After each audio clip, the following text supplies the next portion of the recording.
गुणस्थान शतक मंगलाचरण। आदिश्वर से वीर प्रभु गौतम कुंद कुंद ऋषिराज, विद्याभूषण सन्मति चरण शतक रचो नत मस्तक यार, शतक कहो नत मस्तक यार। बोलिए पंच परमेष्ठी भगवान की जय, 24 तीर्थंकर भगवान की जय। परम पूज गुरुवर आचार्य श्री विद्याभूषण सन्मत सागर जी महाराज की जय। प्रेम बंधु,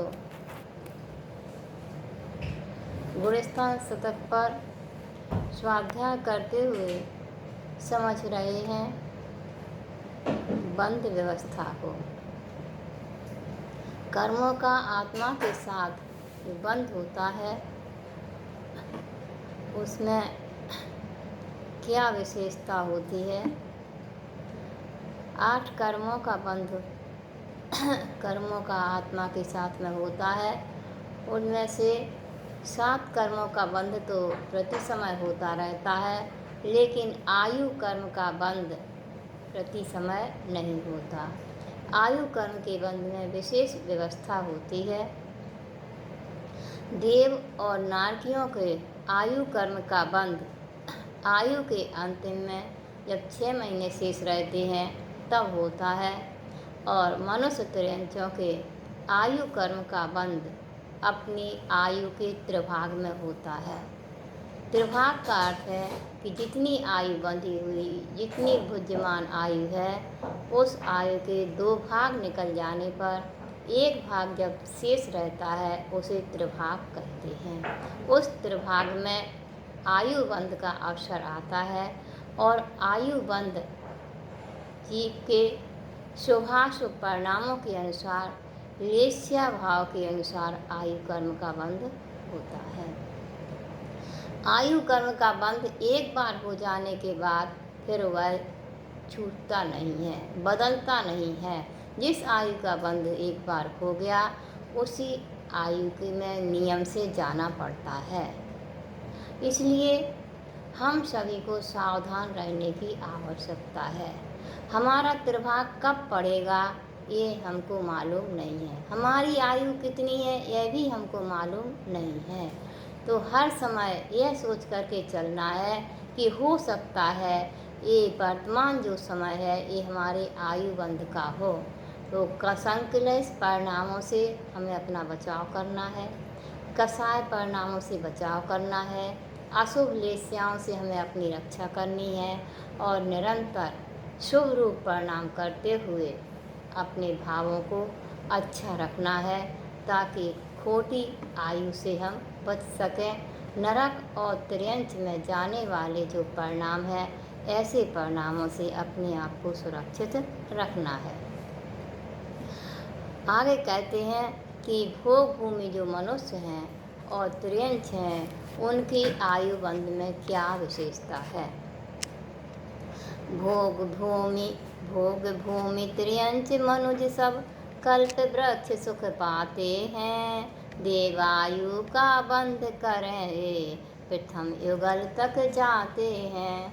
भोग भूमि के जो मनुष्य और त्रियंच हैं, भोग भूमि क्या है, जहाँ पर कल्प वृक्षों से सारी भोगोपभोग की सामग्री प्राप्त होती है, वहाँ कुछ कार्य, कुछ पुरुषार्थ नहीं करना पड़ता, कुछ कार्य नहीं करने पड़ते हैं, वह भोग भूमि कहलाती है।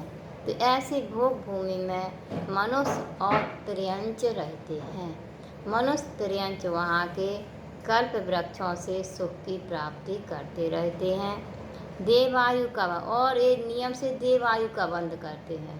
एक नरक त्रियंच में नहीं जाते, देवायु का बंध करते हैं और देव प्रथम युगल तक जाते हैं। सौधर्म ईशान नामक प्रथम युगल तक ही इनका गमन है, वहाँ तक जाते हैं। जहाँ भोग ही भोग रहते हैं, किसी प्रकार के कार्य नहीं करने पड़ते हैं, उसे भोग भूमि कहते हैं। भोग भूमि के मनुष्य और त्रियंच 10 प्रकार के कल्प वृक्षों से समस्त आवश्यक भोगोपभोग की इच्छित सामग्री प्राप्त करते हैं और इंद्रियजन सुखों में लीन रहते हैं। भोग भूमि मनुष्य त्रयंच युगल रूप में उत्पन्न होते हैं। युवावस्था प्राप्त होने पर पति पत्नी का रूप धारण कर लेते हैं। एक भोग भूमि जीवों के युगल एक लड़का और एक लड़की, ये दो उत्पन्न होते हैं और ये ही बड़े होने विवाह होने पर पति पत्नी का रूप धारण कर लेते हैं और आयु के अंत में संतान उत्पत्ति के समय छींक एवं जमाई आने पर मरण को प्राप्त हो जाते हैं।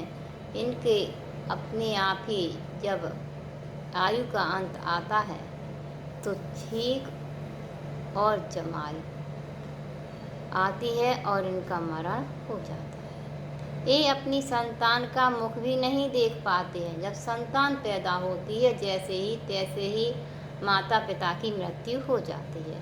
उनकी संतान उत्तम मध्यम जघन्य भोगभूमि में क्रमशः उत्तम भोगभूमि में 21 दिन, मध्यम भोगभूमि में 35 दिन और जघन्य भोगभूमि में 49 दिन में अंगूठा चूसते चूसते युवावस्था को प्राप्त हो जाती है। युवावस्था प्राप्त करने के लिए वहाँ पर 18 साल या 16 साल का समय नहीं लगता है। वो सिर्फ उत्तम भोगभूमि में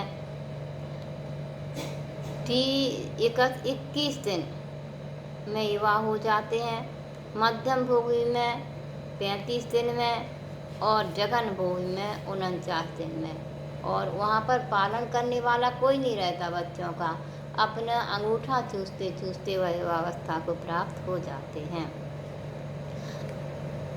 भोग भूमि के जीव एक देवायु का ही बंध करते हैं। आयु के अंतिम 9 महीना शेष रहने पर नवीन आयु का बंध करते हैं।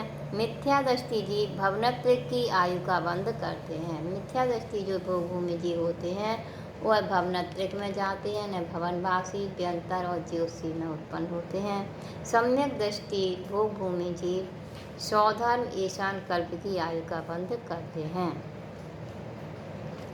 जिन जीवों के ने पहले मनुष्य त्रिंच आयु का बंध कर लिया है, बाद में सम्यक दर्शन की प्राप्ति की है, वह भोग भूमि में जन्म लेते हैं।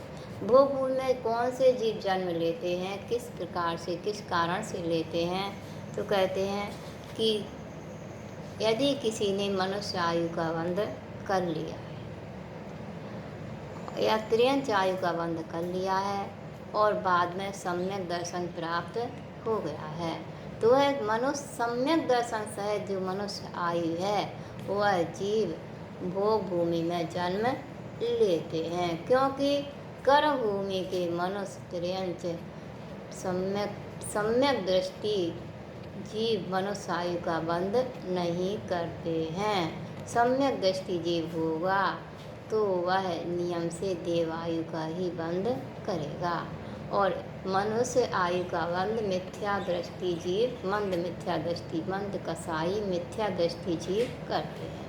तो मिथ्यात अवस्था में किसी ने मनुष्य आयु का बंध कर लिया है और बाद में सम्यक दर्शन हो गया है, तो वह जीव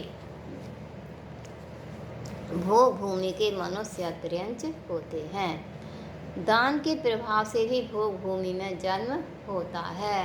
कोई विशेष दान देते हैं, आहार दान और आदि, तो वह दान के प्रभाव से भी भोग भूमि में जन्म लेते हैं। और भोग भूमि में भोगों की और इंद्रिय सुखों की विशेष रहते हैं। वहाँ पर दुख किसी प्रकार का नहीं रहता है, परंतु वहाँ पर भोग संयम का पुरुषार्थ नहीं होता है, इसलिए सिर्फ पहले युगल तक ही सौधर्म ईशान स्वर्ग में तक ही उत्पन्न होते हैं। ओम नमः।